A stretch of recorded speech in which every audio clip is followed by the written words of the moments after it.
Did you ever hear of Kong? Why, yes. Some native superstition, isn't it? A god or a spirit or something. Well, anyway, neither beast nor man. Something monstrous, all-powerful, still living, still holding that island in a grip of deadly fear. Well, every legend has a basis of truth.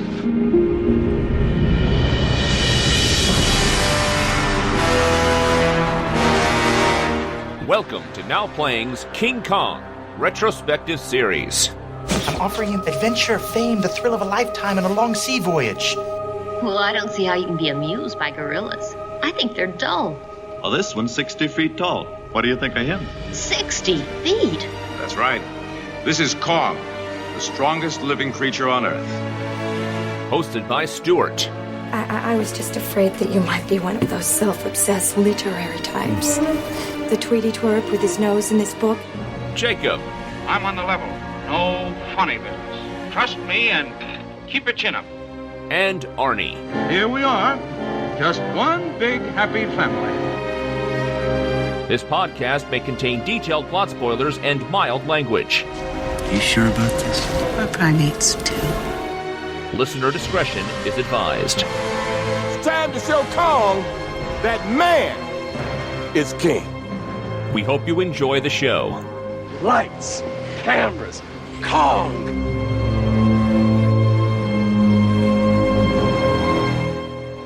Today we're discussing King Kong vs. Godzilla, starring King Kong, Godzilla. That's all that matters. Directed by Ishiro Honda. This is the Now Playing co-host who loves a monster mash, Arnie. Banzai! It's Stuart. And this is Jacob, the host who loves studying reptiles and Egyptian pharaohs. Why can't an American speak in this film? He doesn't know English. Yeah, that's the English-speaking actor that's saying reptiles. Welcome back to our King Kong retrospective. We took a few weeks off to discuss, I don't know, some space movies.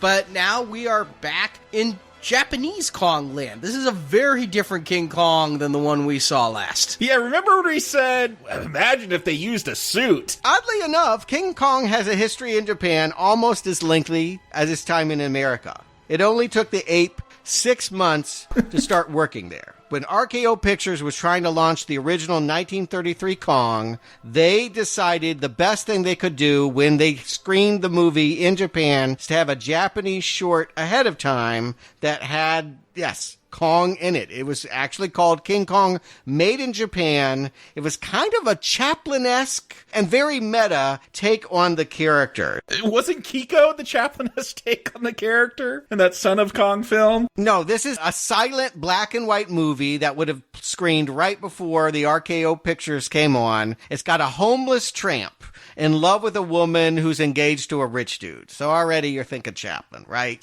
And this homeless tramp decides the best way that he can win her heart is to mount a stage show of the very popular American film King Kong. And that means he's got to put on a ape suit every night and stomp on a model of Tokyo. Which is, by the way, not how they did the special effects in the RKO movie. And this tramp's King Kong show becomes a big hit. The girl and her betrothed attend one night. The tramp sees him in the audience, gets mad, and it becomes like a play on Kong breaking out of Broadway. He chases the guy out in the street, causes a lot of public destruction. The cops are called. And the happy ending, a little weird, is that he knocks the rich guy out, dresses him in the monkey suit, blames him for all of the destruction. And so the wrong guy goes to jail and he gets the girl. Well, that does sound like a Chaplin ending. It does. It does. King Kong Made in Japan is what this short is called, and it is credited as the first kaiju movie. If you remember, kaiju is a word for giant monster, the man in rubber suit. King Kong is the first one ever to be done in Japan, ever. Okay, I was wondering because this is the third Godzilla film, and I always thought, I'm like, oh, this is real special because they got another known kaiju to fight Godzilla. I always thought they made up things for Godzilla to fight, like Godzilla versus Mothra. No, Mothra was like a thing. Like, kaiju movies are just a thing in Japan. They have all kinds of giant monsters there. So I didn't realize that, but yeah, King Kong, not unique to take a property from something else and have Godzilla fight it. Yeah, for anyone who gives a big sigh when we say we are not doing the full Godzilla Godzilla retrospective series, let it be known, Stuart and I sat down and mapped out the entire genealogy of what it would be, including, yes, Mothra films. Oh, so we'd have to do Mothra first? Man, I would love to talk about Infant Island. You know, I wouldn't be opposed, but it would be a whole year. Like, no other shows at all. Just a year. We have become a Godzilla podcast. And as much as I might like that, that just doesn't seem like something we need to do. And it should be said, King Kong kept working. 5 years later, they made another one with Kong going to feudal Japan called King Kong Appears in Edo, which Edo is a reference to pre-modern Japan. And it's basically a replay of the climax of the Empire State Building, only instead it's a bunch of samurai chasing a human-sized Kong because they couldn't afford to do the special effects as he runs away with the kidnapped daughter of some feudal lord or something like that. These were just shorts? These aren't full length? Well, that one was even unofficial. RKO Pictures asked them to make the first one, and it was such a hit that they just started making bootlegs. The problem was this company was stationed in Hiroshima. And so you can't go to YouTube and see these shorts. Nobody can. They don't exist anymore. When we dropped the H-bomb on Hiroshima, all of these films were destroyed and ironically would give birth to the actual kaiju that Japan becomes known for. That 10 years beyond the H-bomb, we have Godzilla, the metaphorical representation of the H-bomb. Have you guys ever seen it? Have you ever seen the first Godzilla movie? Because it's very different. Oh, I own it. Yeah. The first Godzilla movie is legit great. Yeah. It turns out I'd never seen it. I thought I had, and I decided to watch the original Japanese Godzilla. Yes, please, the Japanese one, yeah. I did not rewatch the American one, and I was surprised at how serious it was. It wasn't a B film. Yeah, some of the creature effects are a little bit hokey and rubber suity, but man, that is an incredible film. I'd never wanted to do a Godzilla retrospective more than just to discuss that movie. I was astounded at how seriously good it is and how much it holds up. Yeah, he's not cute, he's not fighting other monsters, and he hangs over the city like the cloud over Hiroshima. I mean, there's no way not to see in the Japanese cut. I want to keep insisting that. Yes. Now, Americans probably are more familiar. I know I was more familiar with the fact that the movie got re-edited. A lot of that stuff got reduced, and they hired future Perry Mason star Raymond Burr to pretend like he's standing there with the Japanese in some awkwardly inserted scenes. That is Godzilla King of Monsters. That's how it got sold in America. But if you find the Japanese language original cut, yeah, you're going to see a very stark, dramatic work that has the Japanese culture dealing with weapons of mass destruction. Not only Godzilla representing nuclear power, but how they're going to fight him becomes a whole issue about the scientist and his oxygen destroyer. And again, it's a game of escalation. You introduce an H-bomb, it's only going to lead to a bigger weapon. It's only going to end to mass destruction. Criterion, they released the original Godzilla. It does have the American cut as a bonus, so you could get both with that disc. And like Kong, Godzilla had a quickie sequel made 6 months later. After that movie became a hit, they're like, let's rush out Godzilla Raids Again, which I don't know if he is the son or the wife. Different Godzilla entirely, just same member of the species. That's what I mean. Like, it's not the same Godzilla from the original movie. Yeah, it blew my mind when I saw Godzilla Raids Again, because you think Godzilla, like, we all love that monster. No, that monster died definitively in the first film, and they're just like, no, there's another Godzilla walking around. It's like, imagine if you love Freddy Krueger, but he actually died in the first Nightmare on Elm Street. Then it was Tommy Krueger in the rest of them, his brother, but we all love that original Freddy Krueger. Well, so like Friday the 13th? Yeah, but no one likes the mom. Like, no one wants the mom to come back to be the killer. Like, Godzilla... No, the Godzilla rewatching movies, well, I'm sure they've rebooted it, but yeah, it was just another Godzilla walking around at the same time. Well, King Kong, again, they had Kiku for the second film, and this is, we'll call him Godzilla the Second. Like, yeah, there's some other partner relation to the big lizard who's fighting another dinosaur that's historically accurate, and it feels more of like the Godzilla franchise that we know and love and think about, but it's still in black and white, and there's still a lot of trauma about people in Osaka trying to, like, manage the monsters and keep them out. And there's continuity between, King Kong versus Godzilla. This is the third one. Godzilla raids again, buried in an iceberg. He's still going to be in that iceberg when we come to this film. Shocked me, continuity between these films. But when that ice gets dumped on him, Godzilla is off the screen for 7, almost 8 years. There was no plans to keep churning them out and making more. There were more kaiju movies. They were making Rodan, they were making Mothra, they were doing big monster movies, but the thought wasn't that we're going to just keep doing Godzilla.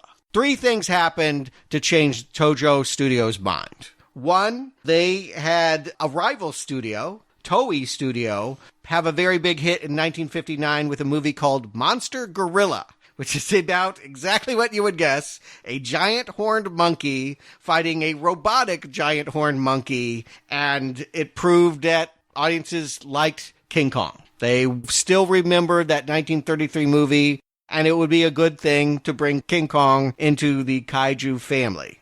2, the special effects artist, Willis O'Brien, who worked on the 1933 Kong, was pushing to make a sequel. He had a script. It was King Kong versus Frankenstein's monster, and not the Mary Shelley one, because that wouldn't be much of a fight. No, I'm like, King Kong steps on him. Yeah, you need to make him way bigger.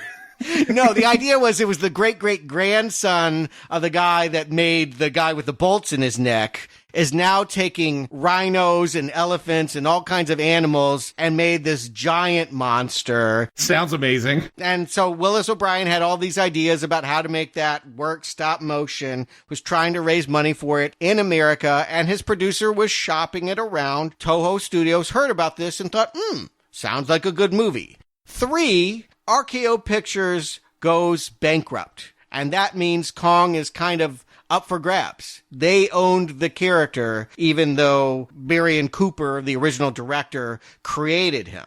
And so the Japanese kind of did an underhanded thing. Rather than work with Willis O'Brien, they said, we're going to take your King Kong versus Frankenstein's monster script, and we're going to just remake it with our guy, Godzilla. We're going to bring him out. And so they went and bought the rights from the lawyers that were left from RKO and cut Willis O'Brien out. He was very mad, died a few months after that, feeling completely dejected and angry. And they hired their own screenwriter to say, let's make this about the big lizard versus the big ape. And so they make Kong bigger, obviously, because, in the previous movies, he's 18, 20, maybe 40 feet tall, but now he's got to be 150 feet tall. They're going to move him from Skull Island to a new island, and they're going to give this a color makeover. This is the first time that either Kong or Godzilla would be appearing on screen in bright, vivid 60s colors. How did Universal get involved? Because there's 2 cuts of this. I watched the Japanese one and then asked you guys, hey, there's this American cut. Is it that different? You're like, yeah, you better watch that too. So I put that one on and it has the Universal International logo at the beginning. How did they get involved then? Yes. Well, there always is 2 cuts. Like Godzilla, like we said, Raven Burr is in the one that America saw, but the real good dramatic version is the one that was in Japan that only recently, thanks to the power of Criterion Collection, are we able to see. That was also true of Godzilla Raids Again. It was brought to America and dubbed and reduced. And so the thought is always we can make money by making an American version that is changed from its original conception. But I would say that this is a Toho movie. This is a Japanese film taking the King Kong character and bringing him into the Japanese monster world. And then Universal Studios hired some sitcom writers, people that wrote for Gilligan's Island, and said, write some different dialogue. We'll cut out some of the character stuff that might be too hard to translate, and we'll make it about 7 minutes shorter. So there are some significant differences about plot, and certainly the length is shorter in the American version. Now, I have seen this movie before. I have a very vivid memory. Again, I mentioned I grew up watching King Kong, the 70s version, watched it a lot. When I was about 6, maybe 7 years old, my parents would go to Chicago a lot and take me with them, and they'd go for multiple reasons. Mostly they'd go because my father wanted to see some opera. And I remember going, and my sister and I went along with my parents because we were too young to stay alone, and my sister was going to do something with me while my parents went to the opera. We're in the hotel room. My parents are getting ready for the opera. And I see this ad, King Kong versus Godzilla on TV tonight. Oh no, I am not leaving that hotel room. I throw a tantrum. I will not do anything. I can't believe you would choose that over opera. Well, that was never an option because the tickets were too expensive. But whatever my sister wanted to do was not going to happen. No going to the mall, yeah. No, I was watching King Kong versus Godzilla, damn it. And I remember my parents even called the hotel, do you offer babysitters? And they did, but it was an exorbitant price. And so finally they just look at my sister and are like, you watch him, you watch Godzilla. And so my parents went off to see Mozart. I stayed in the hotel room, so excited to see these two monsters. I don't know that I'd ever seen a Godzilla film. Having rewatched the original, I know I didn't see that. Maybe I saw some of the later ones, or maybe I was just familiar with them as a icon, and I know I'd seen King Kong films. I wanted to see these two match up. Yeah, you're right. They actually did push this movie heavily after Dino De Laurentiis made King Kong again in the 70s. We'll talk about it. That will be in 2 movies from now in the series that we'll talk about with Jeff Bridges, Jessica Lange. That film created interest for this property, and I, too, just like you, saw it on television, being very excited, remembering something that ended up not being true. I was sure that I had heard there was 2 endings to this movie, and that the Japanese cut had Godzilla winning, and that King Kong won the American version, and I was sure I had seen Godzilla win. I had in my mind a very distinct picture of Godzilla doing his little victory dance atop the ape, really just stomping on his corpse. That doesn't happen in any cut. Yeah, I think you have to wait till Invasion of Astro Monster when Godzilla becomes an anti-hero good guy. The first few films, he's the bad guy. He's got to be defeated. Right. Yes. I forgot that. He was not considered Japan's champion and hero. He was always the thing to be stopped. And Kong, in this movie, really is the Rocky, if you will, to stop Apollo Creed. Yeah, I mean, he's always been a bit of an underdog, an anti-hero, if you will, a sympathetic monster villain, Phantom of the Opera type. My memories of this movie, I remembered King Kong being airlifted to Godzilla. Okay. And I remembered what seemed to 6 or 7-year-old Arnie an eternal wait before we actually got those monsters together, during which I was bored out of my mind. I actually might have preferred the opera. I mean, it is kind of a long wait. Yes. Yeah. If you were bored, imagine what the sister was doing. She was on the phone with her boyfriend. Yeah. Yeah, it was a big movie for me, and I do think this is the film that really will set the pace for all the Godzilla movies that come after. They really will latch onto the spirit of this and the structure of this. And so, yeah, if we were doing the Godzilla retrospective, I feel like this is just as important in his career as it is for Kong. But Arnie, why don't we tell him what the plot is in both the American and Japanese version, if you can do it, and we'll get into both cuts of the film. Global warming is causing polar ice to melt at an alarming rate. And we're watching a movie, but it's actually happening in this movie. It was very ahead of its time. Sure. A U.S. sub is dispatched to investigate, and that's when Godzilla is unleashed from his prison of ice. He starts to head for home, Japan, to cause more wreckage. Meanwhile, Pacific Pharmaceuticals has discovered a new berry that has non-addictive narcotic qualities. In the 60s, that was good. Yeah, that was really... You don't even need a prescription. Just pop a berry. But it only grows on one small island, and the natives there won't allow many to be harvested as they use it to quell the island's monster god. Pacific Pharmaceuticals head Mr. Taco needs the berries, and if such a beast exists, it would be great publicity for the company, like the Jolly Green Giant of narcotics. This is why the Japanese version is so much better. This all gets cut out. It's great. So he sends employees Sakurai and Kinzaburo to investigate. On the island, they discover King Kong. When the giant ape drinks the berry juice and passes out, the two men strap him to a raft and take him back to Japan. Both Godzilla and Kong reach Japan near the same time and go to battle each other, but Godzilla's atomic breath gives him a quick victory and Kong retreats. Separate, Kong and Godzilla terrorize Japan, and when Kong gets to Tokyo, he runs into some power lines, which make him stronger? Japan's army used the berry juice again to roofie Kong, and using super strong thread, they airlift him to fight Godzilla. This electric-powered Kong puts up a better fight, but Godzilla still wins the day and is about to kill Kong when Kong is struck by a bolt of lightning, re-energizing him literally. The two fight again and fall into the ocean, and only Kong comes out of the water victorious. Kong swims towards his island home, and the Japanese are left wondering if Godzilla is still alive, as credits roll. And as credits start, how can you know which version you're watching? It's real easy. Are you in space at the UN? Yeah, if you see a guy named Eric Carter from the UN broadcasting about disasters, turn the film off. This is not the cut you want to watch. Yeah, it's from a space station. Did they think we're going to be in a space station for the UN? I think that's just the satellite that's linking them up. That's a huge-ass satellite.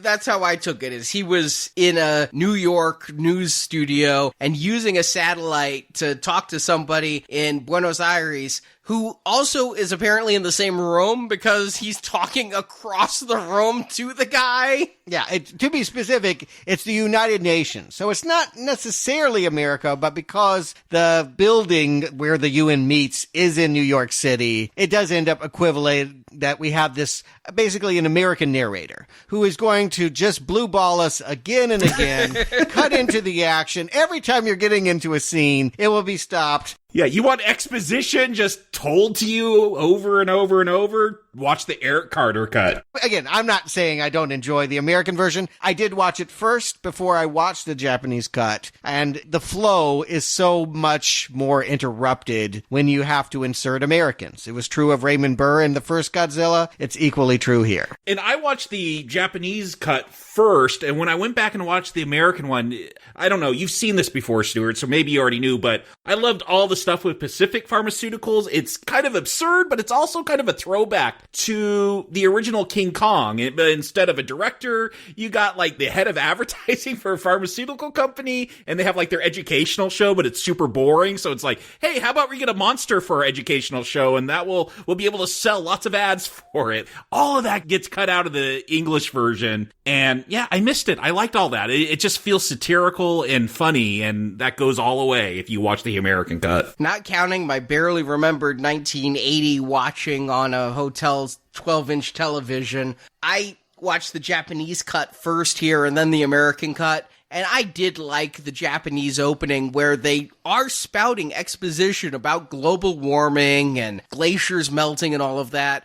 And it's a dull scene, as is the news scene with Eric Carter, but in the Japanese version, they do turn it around. We get this Mr. Tako, head of Pacific Pharmaceuticals, going, "Our show is boring! No one wants to watch it!" It becomes ironic that they use that method of story exposition, then cutting to somebody who's saying, "We need better programming," whereas in the US version, it's just straight up, we're supposed to be very interested in these additional scenes that were filmed on a single set. Yeah, they cut straight to the sub where the Americans are. It's going to take us a while to get there in the Japanese cut. Yes, but if you want comedy and lightheartedness, you're going to get a lot more laughs in the Japanese version. I mean, even now I laugh at, like, do your research, science is boring. I mean, like, there's just something about Tako. He's got a nice rhythm, and his storyline, frankly, is not like anybody else's in it. Like, you want more of him because he's the comic relief character, and he's greatly reduced in the US version.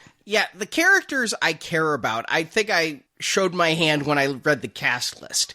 King Kong and Godzilla. And in the American version, there's no other characters to care about. We don't get enough with Pacific Pharmaceuticals to even know why we're spending so much time with them. That's what I'm saying. If you watch the American cut, do you understand why they're going to get King Kong? Except they're like, hey, let's get our own monster. As silly as the reason is in the Japanese cut, there's no reason given in the American one. It's just like, hey, let's go do this thing. Yeah, unlike the original King Kong and the original Godzilla, both of which played it straight, King Kong vs. Godzilla, the Japanese version, is not playing it straight. It's playing it very funny. It knows what kind of movie it is. It's going back to the old Universal vampire versus Wolfman type of film. And so we get this Mr. Taco with his crazy mustache, which is great because it helps me immediately identify him in any scene, as there's very few characters with facial hair, and he's always funny. And if you're going to make me wait 45 minutes for our brawl between the two monsters first round,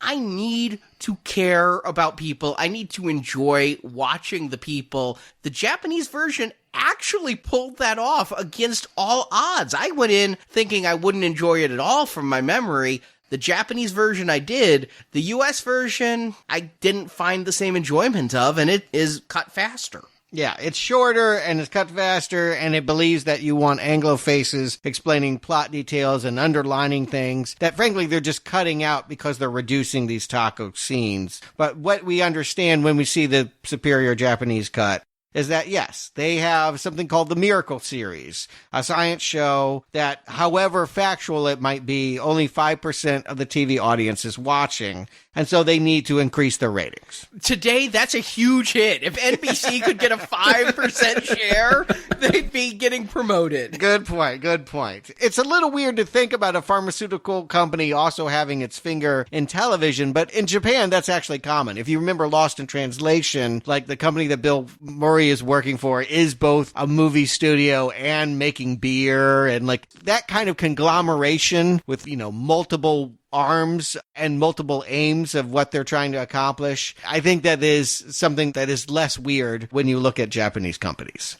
So they are both a TV network and trying to come up with a pill that makes everyone happy. They already have one on the market. It is called Passion, Pashin. And they're filming a commercial for it with the cameraman having to sub as a guy in a spangly suit banging on a drum set. So what's the problem with Passion? Why do they need the berry if they already have the drug? I suspect it doesn't work. Again, the fact that the guy's banging on the drums, soon as the camera pans away to the box, he's like pulling off his hat and fanning himself. He looks like he wants to fall over. They're selling us a lie. And that's a wonderful, again, the satirical note of this movie. Of the Japanese cut of this movie. Yes, fair enough. Yeah, we see that they're desperate to have legitimacy. And the best way to do that is if they actually had a medicine that did what it claimed to do. And these berries that only grow on one island are the answer that they need. What's really funny is Taco is even more excited when he hears that the tribesmen won't give up the berries because they use it to feed their angry god spirit that is there. And so he's like, great,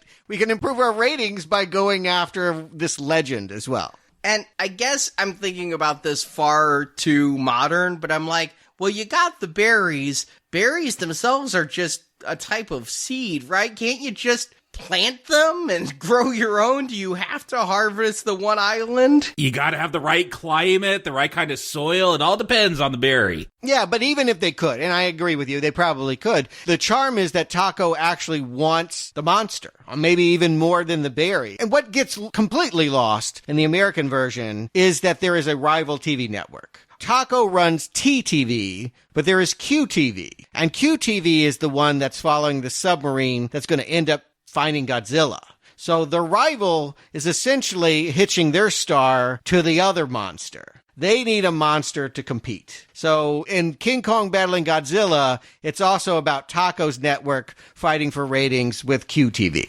And that's what I love about the Japanese cut is that you get all the satirical stuff. It feels like a reimagining of the original King Kong where, hey, we're going to bring him over and put him in New York and charge tickets and we're going to get rich. Like, these are giant monsters and they're just worried about ratings. I love it. And I want to point out, in case you haven't seen a lot of the classic first 15 Godzilla movies, they're all structured this way. It will take a very long time for you to ever see the monster. When you see the monster, it will take an even longer time for him to do something cool. They make you wait. It is a part of it. And yes, as a kid, it was always anxiety driven to be like, when's he going to be? I would leave the room, you know, like that was the thing. You wouldn't watch it. You would just like be in the other room playing, waiting to hear that mechanical roar. And when you heard, you're like, all right, I can come back and enjoy the show. And they'd get weird. And that's the thing that I didn't understand given that this is the third Godzilla movie, I didn't watch the second one, but watching the first one and watching this one, I mean, it would be interesting. At what point do the twin fairies come into it? Mothra,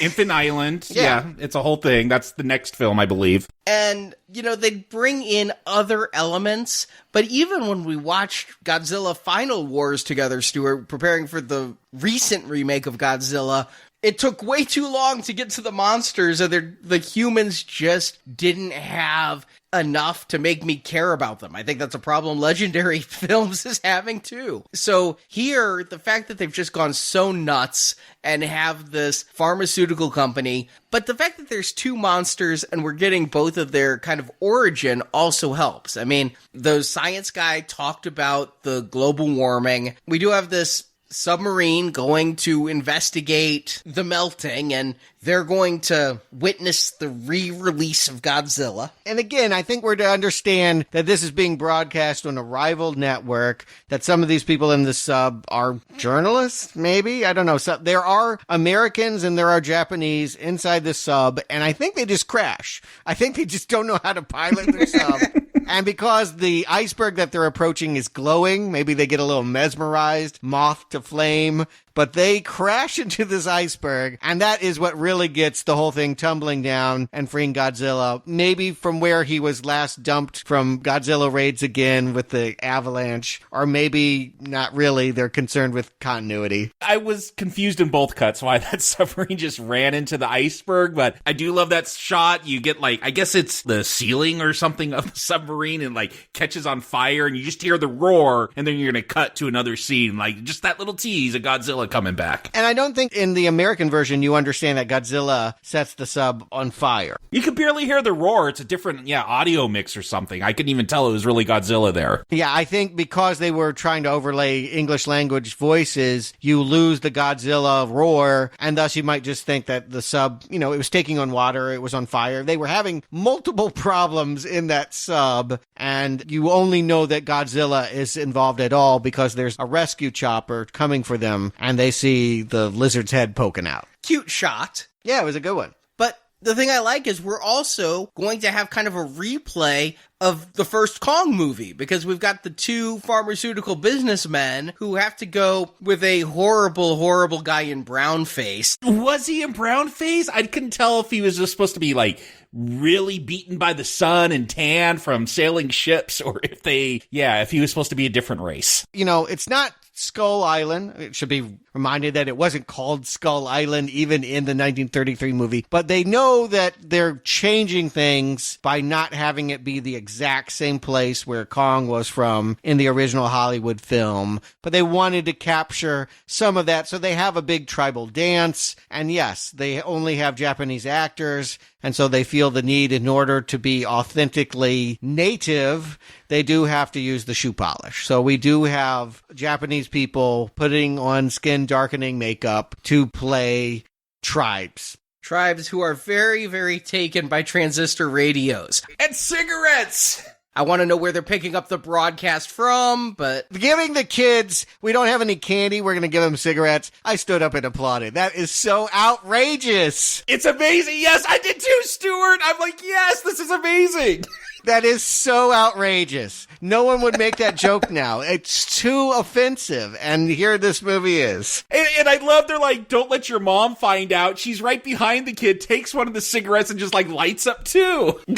Yeah, you've come a long way, baby. Or we have, because I couldn't believe they could tell that joke. I think it's a funny joke nonetheless. Oh, yeah. And the way they're just plying these tribes people with gifts, that the tribes people are like, fine, you can stay. Don't blame us if you die. Yeah, it's the whole thing feels very much in keeping with remaking Kong. If you didn't see the 1933 movie, this is the story, but doing it really fast, really campy, and with a level of humor that the original did not have. For better or for worse, yeah, watching these two schmucks from Big Pharma stumble their way through the jungle in pith helmets. It's enjoyable. Why do I just think it makes sense that the pharmaceutical company would be handing out cigarettes? In fact, it sounded to me in the American version during the news, it's like, there's a breakthrough in chemotherapy. We found a new narcotic. And I'm like, Is that to make the chemotherapy more palpable or why? But I could see the same pharmaceutical company giving you the cancer sticks and then giving you the drugs to go with the cancer meds. Yeah, I mean, at this time, you would have commercials on TV of doctors telling you which brand of cigarettes to smoke, so it's not that far off.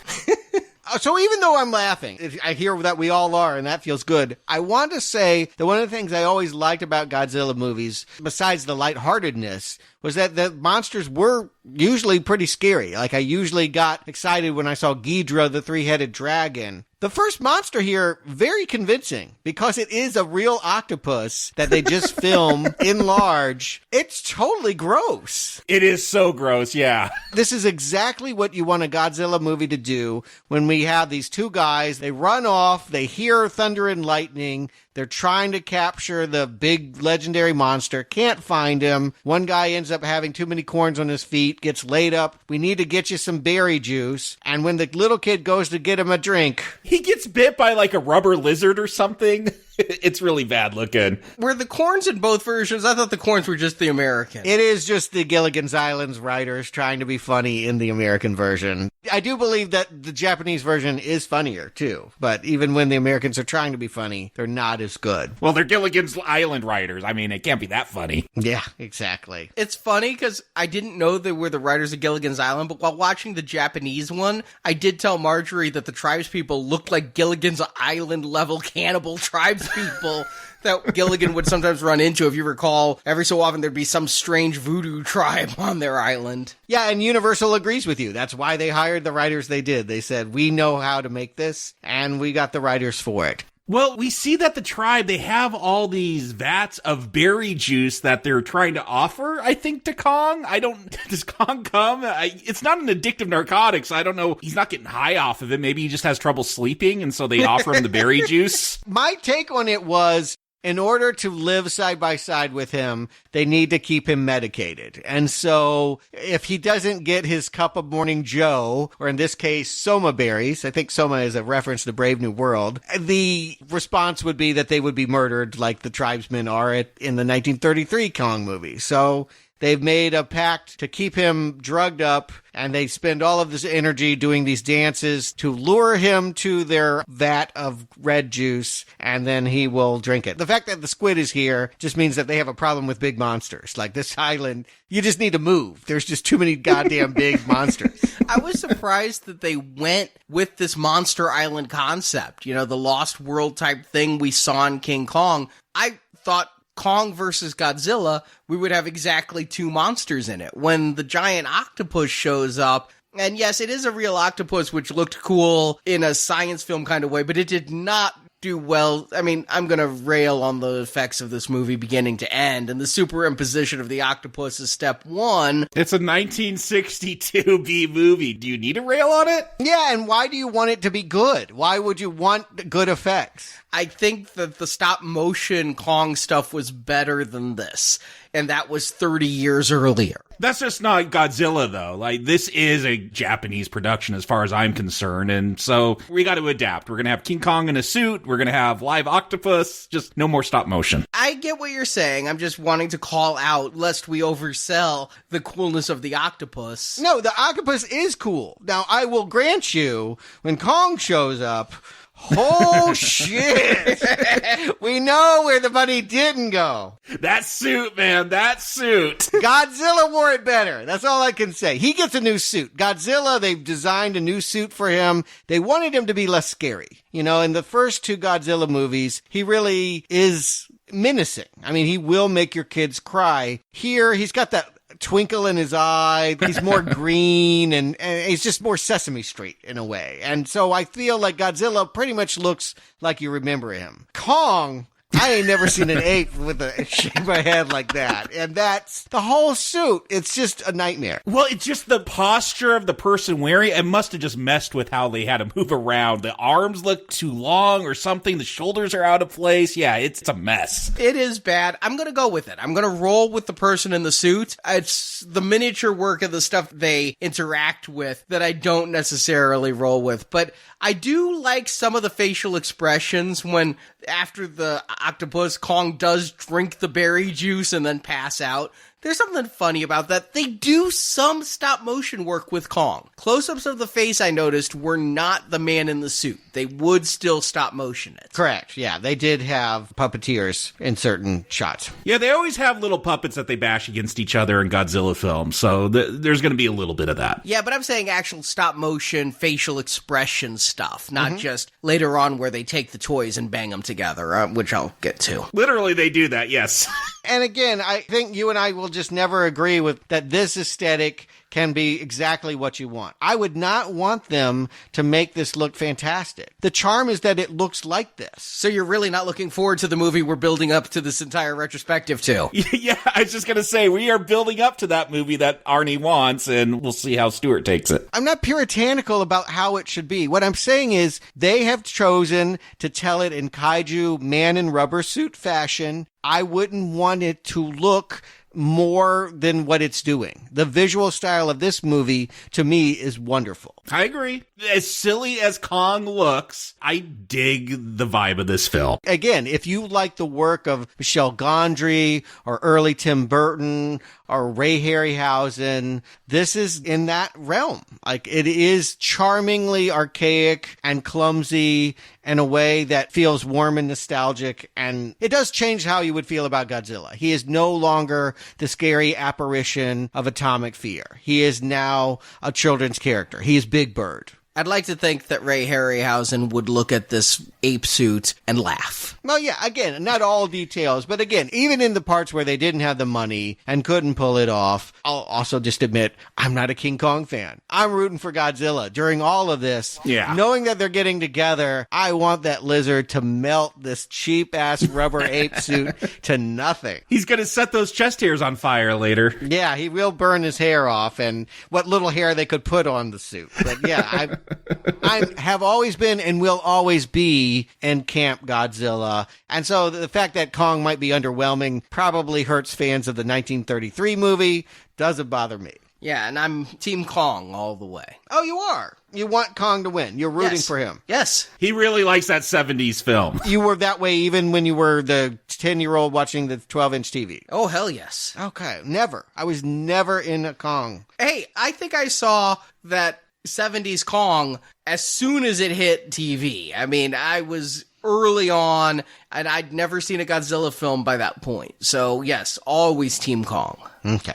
Now, we are talking about the monsters. That's what you should do in one of these movies. But there are these human characters. We've talked about the ones that amuse us. But there is that other storyline. There are two siblings. Sakurai, one of the people that has come from Big Pharma to this Faroe Island, has a sister. And she was established early on as being in love with this dopey guy who works for a company inventing super strong string. And they have a really awkward dinner conversation where Sakurai comes over and you can just see his disdain for the fact that his sister won't leave the side of this nerd. Hey, the boyfriend always gets the bigger steak than the brother. It's the way it should be. Yeah, is that a little weird that the brother's like jealous? Like, he's got the bigger steak. I mean, they're measuring dicks, right? You could take it there, sure. It might mean that. Or it may just mean that he's hungry. I mean, I never know. But the point is, we establish this romance, this rivalry, and as Sakurai is having his King Kong problems, they're going to use his sister Fumiko to have some Godzilla problems. Because Godzilla, in being freed from the iceberg, has now marched home. In the American cut, they will make explicit that fossils of dinosaurs of him. He's apparently part T-Rex, part Stegosaurus. I never put that together. Yeah, how did those two mate? I don't know, but fossils of those were found in Japan, and thus it means that Godzilla is just coming home. That is why he is so bent on finding Tokyo and not another country, as he wants to get back to his roots. And in doing so, he is going to go after Fumiko on a train. Because she thought that her boyfriend was killed, well, in the Japanese cut on a boat, or in the American cut on a crashed airplane. And she's rushing off to Hokkaido Island to save him. Yeah, all this human stuff, okay, whatever. I watched it, but it's not the stuff I'm concerned with. Like, show me Godzilla rampaging, show me those toy tanks rolling out and shooting off firecrackers at him so you could step on them. If it's funny, I like it. If it's monsters, I'm having fun with it. this storyline in the Japanese cut, fortunately, it doesn't get a whole lot of play. It's definitely the C-list story, but yeah, I really didn't care about her plight of the presumably dead boyfriend who isn't. Ultimately, she's supposed to be like Fei-Rei. She's going to get lifted up by Kong, and he's going to stand on top of the shortest building he can. You mean the tallest building in Japan? I doubt that, but... Yeah, it doesn't look very tall. He just kind of like steps up on it. Yeah, they build up there. They don't have a whole lot of room. So I think there's plenty of tall buildings to go from. Yeah, they're going to smash a big temple at the end. That's taller than that building. Yeah. She's based in Tokyo, but she's heading off to Hokkaido, which is an island off the coast. And yeah, if anyone has ever had a train set, you're just going to love the fact that Godzilla is going to march in there and do what Godzillas do and derail the train. Oh, yes, I did have a model train set, and I'm like, I think that is the P4 scale train set. I love that Godzilla is so large. Like, you know, you watch an animal, like, there's an obstacle, they walk around it. Godzilla, he just walks through it. Like, there's power lines, he's just gonna walk through them. It seems like a very uncomfortable way to get around, just stepping on trains and that, but that's what I love about Godzilla. Just, he's gonna take that path and go for it. Unfortunately, it just seems like there's a sexist notion that if there's a female here, she has to be weak. She can't have the kind of spark and personality that her brother is going to have. And we're just not going to laugh about Fumiko. So other than the fact that she's splashing around in the water for no reason when her boyfriend finally arrives and hides her, yeah, it's hard to know why King Kong has the attraction he does for her. She's kind of lame. And we're much more engaged. Even though I'm not a King Kong guy, I'm much more into the fact that Taco is, you know, being airlifted down onto the boat to examine his Kong. And there's a whole debate about how they're going to bring him into Tokyo Harbor on this giant raft. I'm sorry, I'm laughing as Taco is like accidentally leaning on the ignition handle to set off the dynamite that's connected to King Kong in case he wakes up. Like, it's silly humor, but I'm going with it all. I'm not laughing too hard. It's reminding me of a Three Stooges type of gag, but I mean, there's other stuff, like he's being told, like, what, they're getting busted by customs because they didn't declare King Kong, and he's going to be held responsible for any damage. Like, they're sponsoring Kong like he's an immigrant family coming into the country. There's something funny about that. Yeah, he signed contracts. He has TV commitments, damn it. And it's true, he doesn't have a passport. I mean, like, this is a real problem for them. How are they going to get him into the country? I died when he looked at the Navy guy and was like, what about Kong's rights? But that is only in the Japanese version. Yeah, I mean, some of this is in the American cut. Again, but the idea is always to reduce and to clean up and to take out the personality. And I think, yeah, that's why the American version, it still has this humor. There's still the fight over the dynamite plunger, and it still goes off, and Kong still goes underwater and comes up screaming, and yeah, you realize that Taco is the only one smiling because he realizes the guy he's backing is tough, that he will be an admirable foe of Godzilla once they meet on land. And in the American version, we have some science paleontologist guy talking about the reptiles. Yeah, the reptiles have always fought the apes, and that this is just a natural thing that they would seek each other out and fight. There's no other reason for the conflict other than it's just in their genetics. So round one, how does it go? Well, I can see why I remembered Godzilla stomping his ass. He really does get one over this ape. Yeah, they just kind of stand around and then, yeah, blows his radiation breath on him. I cannot believe how short round one is. I mean, Clubber Lang took longer to beat up Rocky and Rocky 3 than this. This is really just, yeah, one thing of atomic breath. King Kong looks down like, shit, I'm on fire, and runs. Yeah, I mean, yeah, he's losing hair, all of it. And again, the dance, the Godzilla dance, like, yes, the hands can barely move away from the body, and so he's just kind of flailing and flapping around, and I love it. Oh, what I love is Godzilla's come at me bro move. He's got this thing where he claps his hands together. Oh yeah. And every time he does it, what I hear in my head is come at me, bro. One of my favorite Godzilla things, like I've seen it in multiple Godzilla films, he loves throwing and kicking rocks at his opponents. And I don't know what it is, maybe because that suit is so stiff, and just imagining this giant lizard picking up rocks or kicking them at some other monster's head. Love it. Yeah, although that's Kong's move mostly in this fight. And it's this beautiful pastoral, like, foresty hill here. Like, my love of dioramas, I realize now the reason why I like miniatures and all of that has a lot to do with these movies. Like, the promise of their beauty, as well as the promise that someone's going to come in and just tear the shit out of them. It's endlessly satisfying. Really, I never get tired of it. And I would love to sit with a special effects guy and tell me, why is it I look at the miniatures here and say that looks like a little train set, but I can see miniature work in different films and it sells it? Is it the level of detail? Yeah, it's the way, the speed, when it's a miniature, even if the speed is just different. So you got to adjust the speed of the film to make it look real. A grain of sand on a miniature is now too big. So you got to do a lot of things to make those miniatures scale and look right. And no, here they're just using toys. And yeah, and you always want to be careful about using water too, because water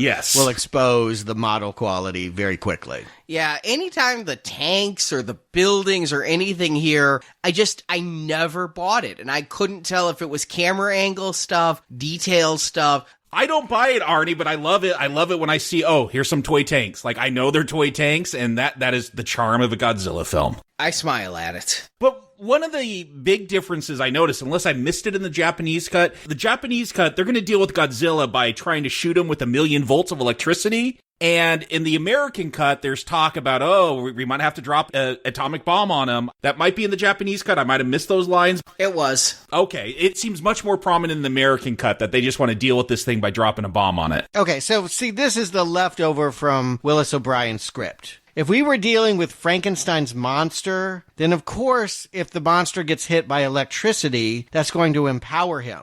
Because if you remember Mary Shelley's novel, that's what brought Frankenstein's monster to life, a lightning bolt. And so that's going to make sense if that's what Godzilla is fighting. Apes? I mean, what happens when an ape is struck by lightning? The same thing as a toad. I mean, it's just not going to do well. Like, so it's really ridiculous that they've written it that King Kong is empowered by biting into electrical cables that they've basically wrapped Tokyo around, hoping to keep the monsters out. Yeah, it was a head scratcher, but you need to give him something. I mean, I guess I would have preferred the pharmaceutical company to give him some roids or something. It is ridiculous, but when we get to it, that final fight and he becomes electrified, I'm cheering. I'm on my feet. Love it. It's so dumb. I love it. Yeah, and Godzilla is the one powered by nuclear energy. I mean, if anything, he should be the one to be able to walk through the electricity. And you're right, Jacob. In some movies, he can, but here they just happen to write it that he is not going to enter Tokyo because they've erected this electric fence. So he's kind of walking around and end up by Mount Fuji after briefly falling into some pit full of bombs that didn't kill him. When they talk about dropping the A-bomb on Godzilla, I'm like, did you not watch the first film? Because they make it very clear that he is not able to be harmed by nukes.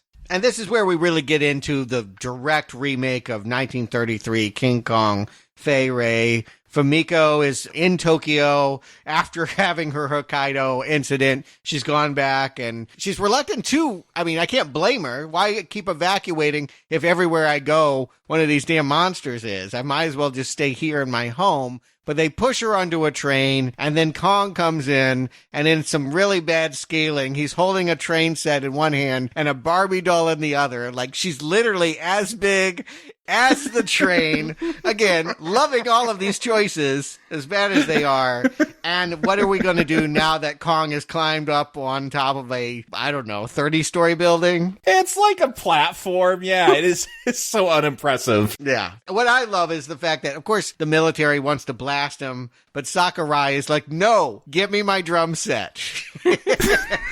Ringo to the rescue. Do the drums put him to sleep along with the berry? Like, here they take those berries and they put them in powder form and shoot bombs at them and they blow up. But do you also need those drums to put him to sleep? Is it not just the berries? It's very counterintuitive, because if I think of a lullaby, it doesn't involve giant bongos banging as loud as possible. Yeah. Like, that is how you stay awake. But yes, I think in retrospect, what we are to understand is that the tribes people were offering a song bong and a sedative to try and keep their god appeased and docile and medicated. And so, yeah, they basically, Taco has the brilliant idea, let's put the berry juice in the rockets, explode them over the monkey's head, he'll get all into his eyes and his breathing, and he'll fall off the building, and we can pull the woman out of his palm. And I thought that was a terrible idea, thinking the woman would be broken, crushed. Yeah. Suffer a terrible fall. No, she's a Barbie. She's made of plastic. Yes. Fortunately for her, she's being played by a Barbie doll in that scene. And so now, yes, the surrealistic brilliance of we can now use your boyfriend's super strong string to attach them to yellow balloons and float him, airlift him, Operation Kong, to his final match with Godzilla. What an image. So much less cool than I remembered it when I said I remembered Kong being airlifted. I remembered helicopters and a net. It's amazing. You're saying this is less cool? Yeah, it's so cool. I mean, it really, like, they're just embracing the puppet quality. He looks like a marionette at this point. The way that he's coming in, they're just going with it. It's so bizarre looking and beautiful and great publicity. Taco is right to be excited. Who wouldn't want to be popping pills at this point? Maybe some acid if I want to go along with this. The fight, yes, this is the big tete-a-tete between the two, and usually it's two guys in rubber suits doing the best they can to move, and you can see the folds in the Godzilla suit around the arms, but every so often they go to a toy store and grab a toy gorilla and a Godzilla toy, and just, you can't see the hands, but they're literally just like hitting two against each other. When Godzilla rocks back on his tail to do some kind of double kick in Kong's chest. It's amazing. I love that. I had to rewind. I'm like, Marjorie, look at this. They're bashing toys together. I remember when I did this with some Star Wars stuff. Yeah, no, I remember watching Godzilla Raids Again, and there's a scene, because there's another monster in that one, and there's scenes where they're, like, it's from the shoulders up, and they are just bashing toys against each other and filming it. It's great. Yeah, and, you know, in the American cut, we have that self-appointed expert, the paleontologist, who's like, Kong is the smarter one. He has the brain. He can outthink it. So, like, Kong, like, he's smart enough to, like, hide in a nook. That really made me upset. They're like, Godzilla, just his brain's the size of a peanut. I'm like, that's insulting. This is king of the monsters. Show him a bit of respect. You do need to give a reason why Kong would be winning this fight. Taco is backing him, but I think everyone else is like, nope, Godzilla is bigger, stronger, breathes fire. There's no way to defeat him. Radioactive fire. Yeah, radioactive. Kong has the element of surprise. He knows he needs to hide in this nook, and when Godzilla passes, grab him by the tail, but he's still not strong enough. Like, he still ends up getting flicked and thrown down the mountain and outmatched and burned and singed. Yeah. He's got to ride that lightning. I love it when the two pharmaceutical guys are up in the chopper watching, and one yells to Kong, grab his tail! Like, A, Kong speaks English, B, Kong can hear you, and C, Kong had already tried that, and somehow Godzilla humped him away. Oh, but you want to see that, right?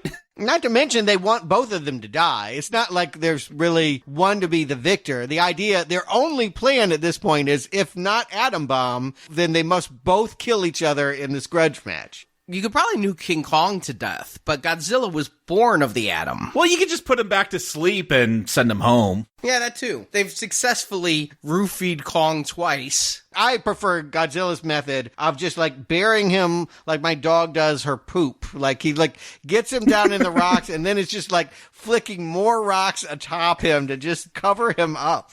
But, hey, nothing like a little Deus Ex Machina to finish off the movie. A storm's coming. King Kong is just going to be struck by lightning, which is going to supercharge him. I now understand why Crank 2 has that scene of the two giant guys fighting. Ah, yes. It's because they're just mocking this movie because Chev Chelios is nothing but King Kong in human form. where the more electricity he gets, the more powerful he gets. I was reminded of the original Kong movie, and I've been doing it this whole podcast. I've been like, Kong's weak and all that, but you forget the way he took down that T-Rex.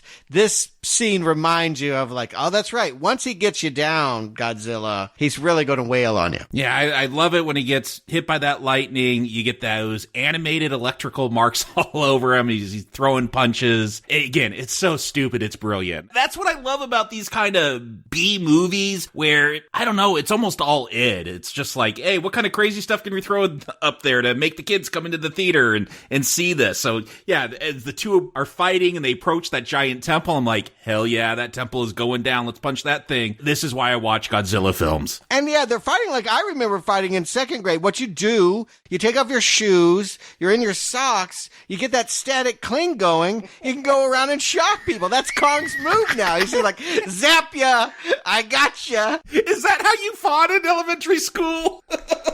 Yeah, I mean, who would have thought of that? But it works, and they both go tumbling into the water, creating an earthquake. And so now we're dealing with giant tidal waves, and any miniature they have is being washed away. Now, I watched the Japanese version first, and I clearly saw how this fight ended, and that Godzilla does not come up, Kong does, and he swims back home. In the English version, I had to rewind like 3 times. I kept being like, did I miss something here? They say the same things, but it does feel edited in such a way that I felt like I missed Kong's final triumph. 2 things. One, they end the whole movie in the Japanese version with the Godzilla roar, so implying whatever. And 2, the dialogue in the Japanese version implies that they're not sure what happened to Godzilla, whereas in the American version, it's much more like Kong won, and Godzilla must be defeated. It's a subtle difference, but they make the conclusion in the American release that Kong is winning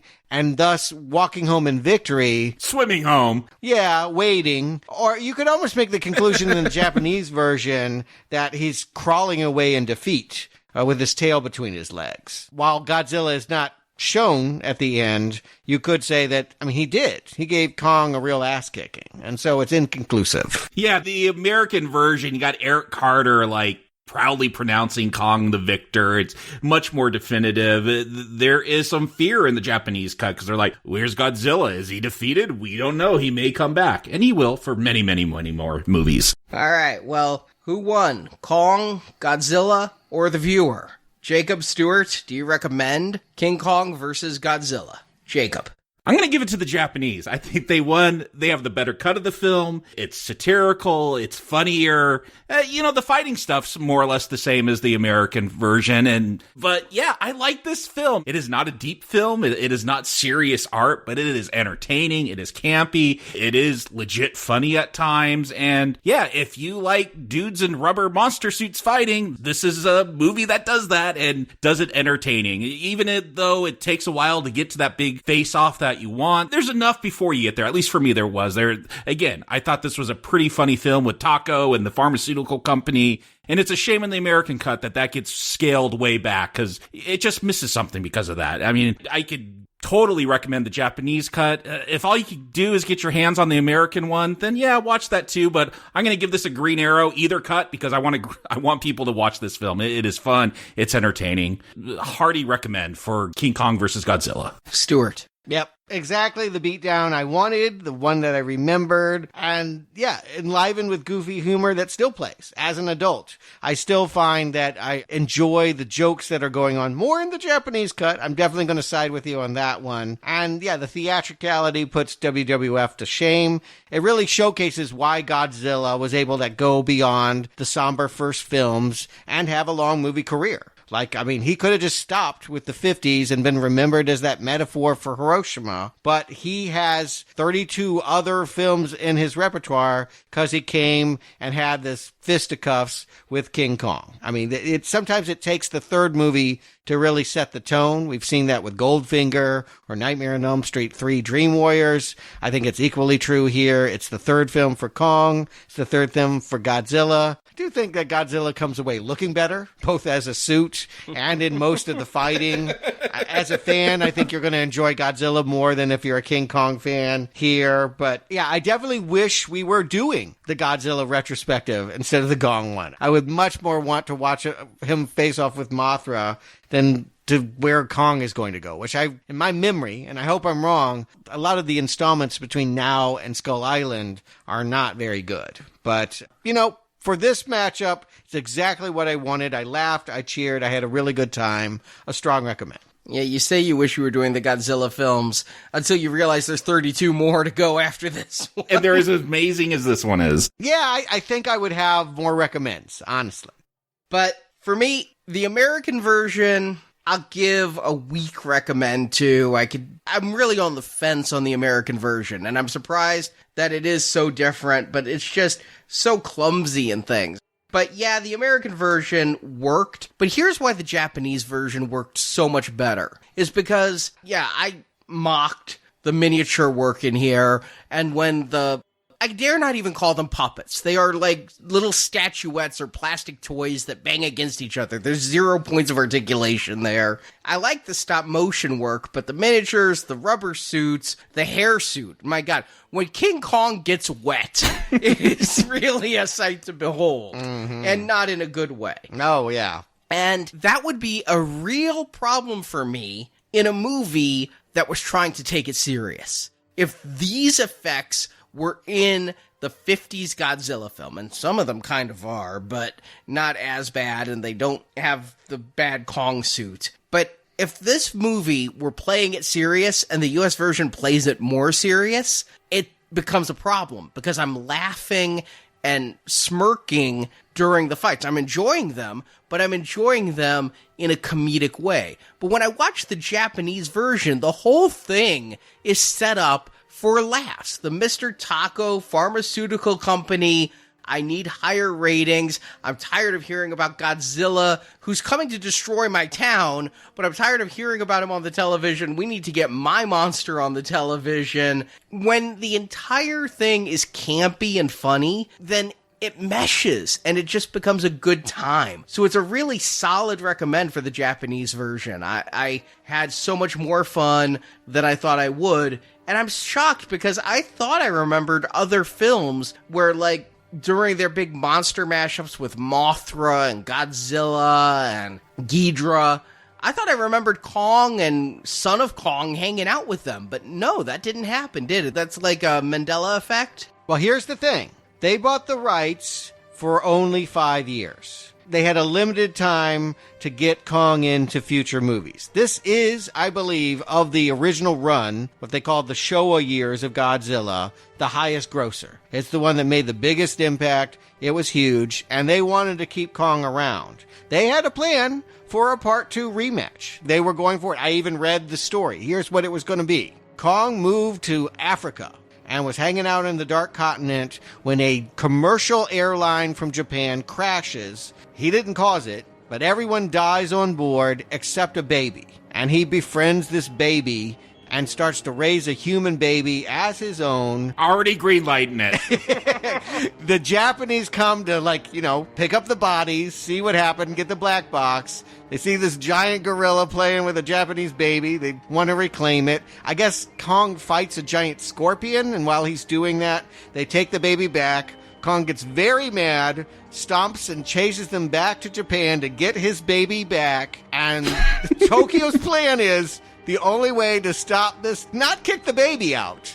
The only way to stop this from happening, resurrect Godzilla. We're going to dig up his body from the bottom of the ocean, inject him with lightning, which now is going to help him come alive, and we're going to get some rematches again. So it was going to be a rematch, and none of them would survive. They were both going to end up falling into a volcano that was erupting. Again, it would be a draw. We would never see one win over the other. Could have been fun, but it sounded a little expensive. And again, 5 years passes fast. They had Godzilla tied up in other movies, including the Ghidorah movie that everyone loves. And they only had time to make one other Kong film.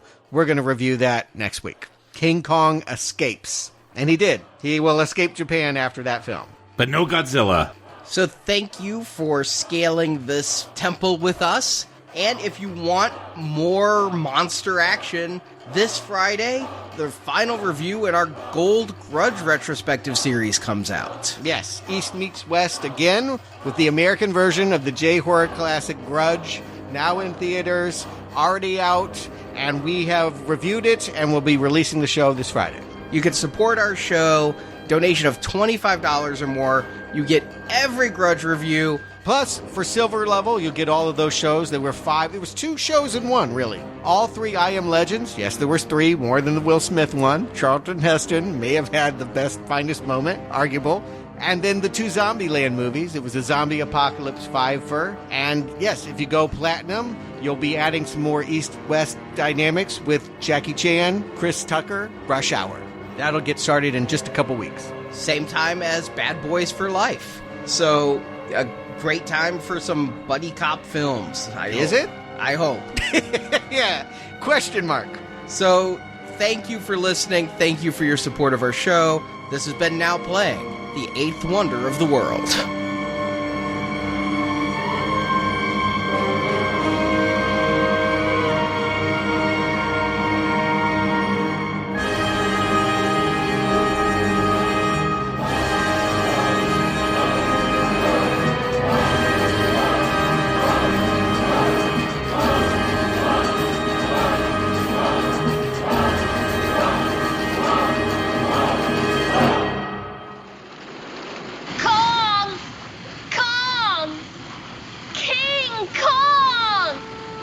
Don't call. Yeah, let him go. But he's going. He's going home. I think he's had enough of what we call civilization. Thank you for listening to this Now Playing Podcast movie review. It's no use. The show, it's over. It's done. I'm done. We hope you've enjoyed the show. Holy mackerel, what a show! If you enjoyed this show, please tell others. You can help us out by leaving us a 5-star review on Stitcher, Podbean, iTunes, or your other podcast store of choice. Word will get out. It always does. Want to hear more reviews like this one? You can find hundreds of other movie reviews at our website, nowplayingpodcast.com. Switch it on, like this, and you'll get them by matching. In our archives section are over 800 reviews. Listen to our hosts discuss horror, sci-fi, comedy, action, drama, and more. Plus, you can hear reviews of every movie based on Marvel or DC Comics. Wait till those candy asses in New York hear about this one. A new, totally free movie review podcast is posted every Tuesday, so come back each week for another new show. This island is just the beginning. There's more out there. What do you mean, more? This world never belonged to us. It belonged to them. The question is how long before they take it back. Kong is not the only king. Now Playing relies on listener support to keep operating. Do you suppose he knew he was saving my life? Do you suppose he knew he was helping us? Of course not. You want me to believe he was grateful? You can support Now Playing by joining our Podbean crowdfunding campaign. Backers can get early access to reviews, unedited reviews, exclusive shows not available anywhere else, and more. Details are at nowplayingpatron.com. I am a realist, and I need you, so I am going to be generous. I will let you go without a bit of trouble and with lots of cash. At our Podbean site, you can also support the show by listening to any of our donation shows. Series like Planet of the Apes, Jurassic Park, Phantasm, Jaws, and others are available for a small, one-time contribution. I'll give you another 1,000 to leave right now. You haven't given me the first 1,000 yet. You can also donate to us directly on PayPal. Details can be found by clicking the banner at the top of our website, nowplayingpodcast.com. You might as well settle up. You gonna pay me? I'm not gonna stiff a friend. Want 375 more Now Playing reviews? Get the Now Playing book, Underrated Movies We Recommend. Arnie, Stuart, Jakob, and Marjorie reviewed 125 different movies, each getting 3 recommends, or not recommends. There was still some mystery left in this world, and we could all have a piece of it for the price of an admission ticket. The ebook is available now, and the print book will be shipping soon. Find details at nowplayingpodcast.com/book. Well, it better be good after all this ballyhoo. You can also follow Now Playing on Instagram, Facebook, and Twitter. There, the hosts post new episode announcements, movie reviews, and contests, where you can win movies and soundtracks. Also, subscribe to us on YouTube for original video content. She could be hysterical, so come on, follow me. Now Playing Podcast is produced by Arnie Carvalho. I'm someone you can trust. I'm a producer. Believe me, I am on the level. No funny business. Associate produced by Jason Latham. Sure, no, I've been a big help. Now Playing is edited by Stephen, Heath, and Arnie. All hands on deck! Everybody on deck! Everybody on deck! Now Playing credits read by Brock. I can't tell when I'm talking or when I'm not talking. You're talking. Am I? Yes. I'm talking? Yes. Your mouth is moving. The opinions expressed on Now Playing are those of the individual hosts and may not reflect the opinion of Venganza Media Incorporated. If you feel it, you say it. It's really very simple. Venganza Media Incorporated is not affiliated with, and this podcast has not been prepared, approved, or licensed by any entity that created the film analyzed herein. You can't accuse me. You wasn't there. All movie clips and music included in this podcast are the intellectual property of the respective copyright holders. They are included here for the purpose of review, and no infringement is intended. We must not panic. If there is one thing we cannot afford at this time, it is hysteria. Now Playing Podcast is an exclusive trademark of and may not be used without the expressed written permission of Venganza Media Incorporated. You need to listen to us! We're not at war, Colonel. You're making a mistake. Your lies got my men killed. And you're gonna get us all killed. Not our fight. Whose side are you on, Captain?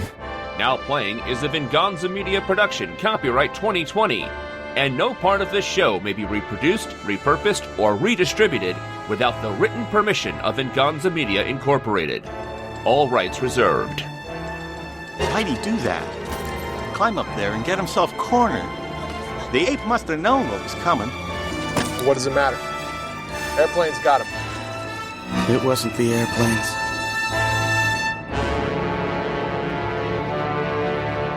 It was Beauty killed the beast.